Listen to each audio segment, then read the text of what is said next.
जुमा की सुबह तकरीबन 3 बजे आंध्र प्रदेश के ज़िला कुर्नूल में हैदराबाद बेंगलुरु शाहराह पर चिन्नाटेकुर गांव के करीब कावेरी ट्रैवल्स की एक एसी स्लीपर बस खौफनाक हादसे का शिकार हो गई। बस में 2 ड्राइवर्स समेत 41 मुसाफिर सवार थे। अचानक एक मोटरसाइकिल से टक्कर के बाद मोटरसाइकिल बस के नीचे फंस गई, जिसके नतीजे में आग भड़क उठी और देखते ही देखते पूरी बस आग के शोलों में घिर गई।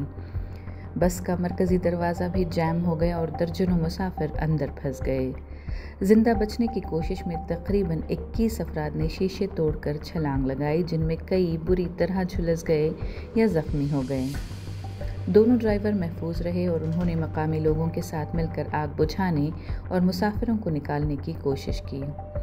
फायर ब्रिगेड और पुलिस की टीमें मौके पर पहुंची, लेकिन तब तक बस मुकम्मल तौर पर जल चुकी थी।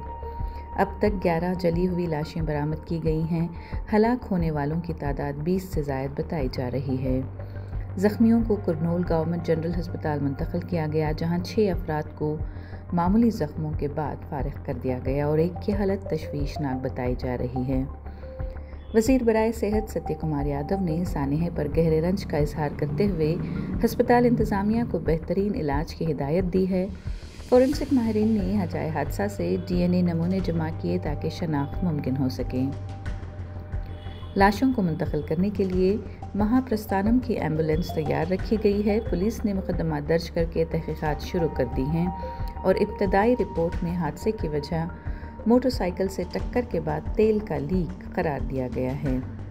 वज़ीर आज़म नरेंद्र मोदी ने जांबाज़ अफराद के लवाहिकीन के लिए PM रिलीफ फंड से 2 लाख रुपए और ज़ख्मियों के लिए 50,000 रुपये इमदाद का ऐलान भी किया है।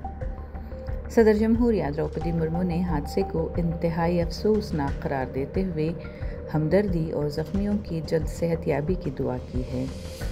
आंध्र प्रदेश के वज़ीर आला चंद्रबाबू नायडू ने गहरे सदमे का इजहार करते हुए हुकूमत की जानिब से हर मुमकिन इमदाद की यकीन दहानी भी कराई है। ज़िला कलेक्टर और सुपरिटेंडेंट ऑफ पुलिस जाए हादसा पर इमदादी कार्रवाइयों की निगरानी करते रहे। हुक्काम ने शाहराहों पर बसों की हिफाजत के इक़दामात मज़ीद सख्त करने की ज़रूरत पर बात भी की है।